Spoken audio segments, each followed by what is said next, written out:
नमस्कार दोस्तों, आज हम इस वीडियो में आपके साथ डिस्कस करेंगे काउंटर संक बोल्ट के बारे में।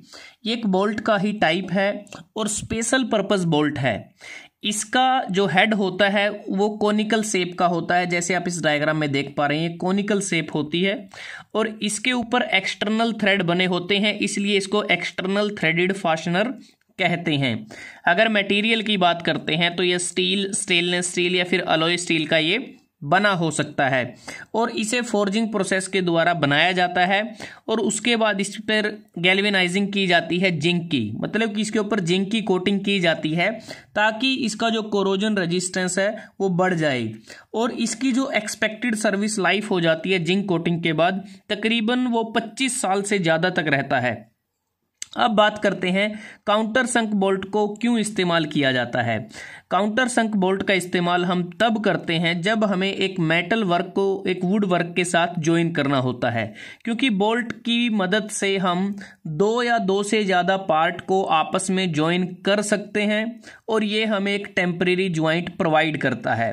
अब जो काउंटर संक बोल्ट है इसे हम ब्रिज डेकिंग में, वॉकवेज में, रेलिंग में इसका इस्तेमाल कर सकते हैं जहां पर हमें फ्लश सरफेसेस की आवश्यकता होती है।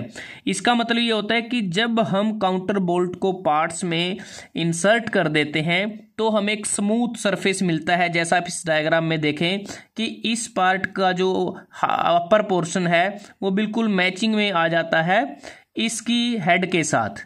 तो एक प्रकार से हमें बिल्कुल ये फ्लश सरफेस, स्मूथ सरफेस ये प्रोवाइड करता है। अब बात करते हैं काउंटर संक बोल्ट में कौन कौन से पार्ट होते हैं। इसका ये जो पार्ट है जिसे हम हेड कहते हैं, हेड के बाद ये वाला जो पोर्शन है इसे हम बॉडी, सैंक या फिर स्टेम कहते हैं। और इसमें अगर हम देखें इसकी जो बॉडी होती है या जो सैंक होता है उस पर थ्रेडेड बने होते हैं एक्सटर्नल थ्रेड। जो एक्सटर्नल थ्रेड हैं वो पूरी बॉडी के ऊपर भी बने हो सकते हैं, जैसा आप इस डायग्राम में देख पा रहे हैं, या फिर कुछ पोर्शन पर, जैसा इसमें आप देखें पार्शियली थ्रेडेड भी ये हो सकता है।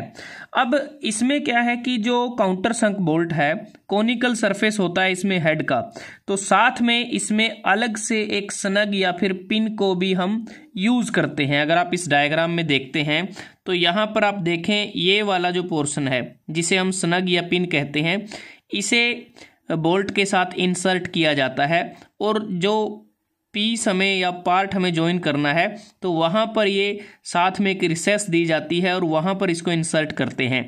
पिन को हम इसलिए इंसर्ट करते हैं जब बोल्ट के ऊपर नट को टाइट करना होता है तो उस दौरान जो बोल्ट है वो रोटेट न करे, तो इसकी रोटेशन को प्रिवेंट करने के लिए पिन या फिर स्नग का इस्तेमाल किया जाता है। और ये बिल्कुल ही अगर हम बात करें हेड के जस्ट नीचे होती है, सैंक के साथ ही अटैच हो जाती है। और अगर आप इसमें डायग्राम में देखते हैं तो यहाँ पर कुछ प्रोपोर्शन हमें नज़र आती है कि जो कैपिटल डी है वो बोल्ट का नॉमिनल डायामीटर होता है और यहाँ से लेके यहाँ तक ये जो हमारे पास होती है ये हेड की आउटर विड्थ होती है जो 1.8 टाइम्स होती है नॉमिनल डायामीटर के। और उसके बाद ये जो स्लोप होता है हेड का इंक्लिनेशन अगर हम देखें तो ये 45 डिग्री होता है बेस के साथ। और विड्थ ऑफ पिन की अगर बात करें, ये जो पिन हम इंसर्ट करते हैं साथ में इसकी जो विड्थ है वो 0.12 टाइम्स होती है नॉमिनल डायामीटर के, ये इसकी प्रोपोर्शन रहती है। लेकिन कई बार हम पिन की जगह पर बोल्ट के हेड पर हम क्या करते हैं, स्क्वायर नेक को भी प्रोवाइड कर देते हैं। अगर आप इस डायग्राम को देखते हैं यहाँ पर आप देखेंगे कि ये जो बोल्ट है यहाँ पर इस पे स्क्वायर नेक को प्रोवाइड किया गया है।